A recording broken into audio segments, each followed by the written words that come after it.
Hello mga kabahay, samahan niyo uli ako sa another house tour. Tara! So part 2 ng ating Bel Air Villas vlog, isa sa pinakabago nating project dito sa Lipa City, Batangas na pre-selling stage pa. Ito ang isa sa pinakamaganda at pinakamalaking bahay na ating minamarket dito sa Lipa. So this is our Ariana model. Our Ariana model has 165 square meters floor area and minimum lot of 165 square meters lot area. So yan po, naka-high ceiling po tayo guys. So napakaganda po mga kabahay, no? Mga ka-house daddy dyan. So napakaganda at napakalaki niya. And isa pa sa pinakamaganda dito sa Bel Air Villas ay napakaganda po ng kanyang location. Along bypass road lang po siya. Napakalapit po sa SM, sa hospitals, sa schools, actually sa lahat. Kaya po location pa lang panalo na. So parang part 2 din siya ng ating Bel Air dun sa atin pong Marawi. So dito po meron tayong elder friendly na room. Yan, kung may mga oldies po tayo para hindi na umakyat sa taas, dito po pwede magstay or guest room. May sarili rin siyang CR na common din siya dito sa ating toilet and bath. Yan, nasa slide po siya. Yan, ganda 'di ba? Para makasave po tayo ng space po. Yan. So, dito po sa ating dining area, yan, malawak po ang ating dining area. Meron din po tayong space dito sa ating kanan para sa ating mga utilities, yan. Or pwede kayong magtago dyan ng batang makulit. Yan, joke lang. So, dito naman po sa ating dining area, yan, mapapansin nyo pag dumiretso po tayo, meron po tayong kitchen area. Yan. So, pwede po tayo dito magluto-luto. Ito po yung ating lababo. And katabi lang po niya ng ating maid's room. So, para madali siyang gisingin, madaling magluto. Yan. Nandito may maid's room po tayo dito. Or pwede nyo rin siyang gawing pantry area. So, may door po tayo dito guys. Mga kabahay, may door po tayo dyan. Yan. Para hindi lang po isa ang ating entrance or exit. Yan. So, kita nyo na po, napakaganda po ng ating subdivision, no? Yan, napakaganda ng view. So, ito po, tayo naman po ay aakyat sa ating second floor. Yan, another view. Yan, sa ating pag-akyat. So, as you can see guys, napakadami po nating bintana, no? So, pumapasok po dito yung ating natural light. So, kahit hindi natin buksan yung ilaw, is maliwanag pa rin po dahil pumapasok po yung natural light. Napakaganda po, no?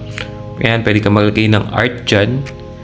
Ayan, tapos dito, kita rin naman natin ang kitchen dyan. So, in grande lagi yung pagbaba mo, lalo pag may bisita, no? So, bahala na po kayo kung anong klaseng chandelier ilalagay dyan. Tapos, meron po tayong 2 identical rooms dito sa lahat. Sa taas po. Sorry. So, ayan po, makikita nyo. Malawak po siya sa personal, no? Then another identical room. Yan. So parang ganito rin po yung kabila kapag walang gamit, no? Yan, may space siya dyan para sa ating cabinet, no? Napakaganda po.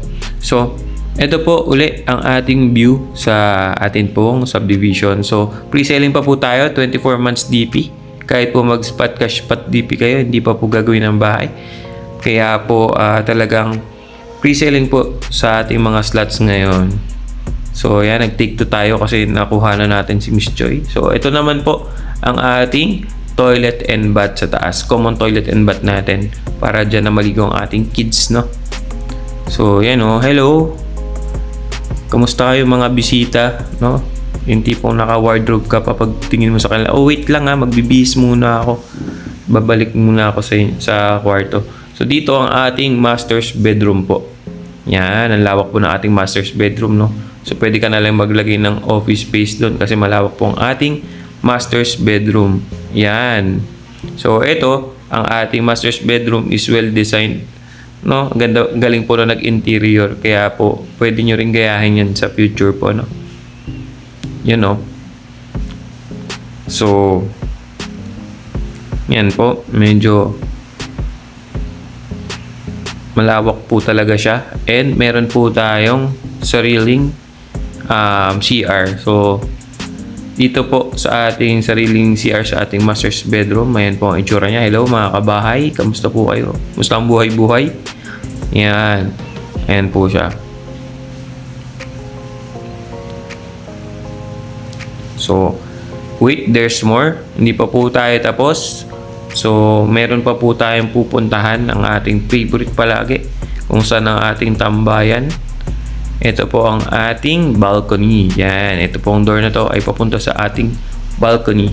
Yan. So, ito po ang itsura niya sa ating labas. Hindi pa po tapos yung subdivision pero kita nyo na po yung ganda, no? Yan. So, yun ang mga bahay. So, ano mas nagustuhan nyo? Ito bang si Audrey model? Or ang ating Ariana model. So, mamili lang kayo guys dito sa dalawang napakagandang bahay. Kung may high ceiling po kay Ariana tayo. And kung doon naman po tayo sa walang high ceiling, doon po tayo sa ating Audrey model. Yan. So, if you want this house, you can message me below. Kontakin niyo po ako and I can send you the computation. Maraming salamat. Best investment. Maraming salamat po. God bless.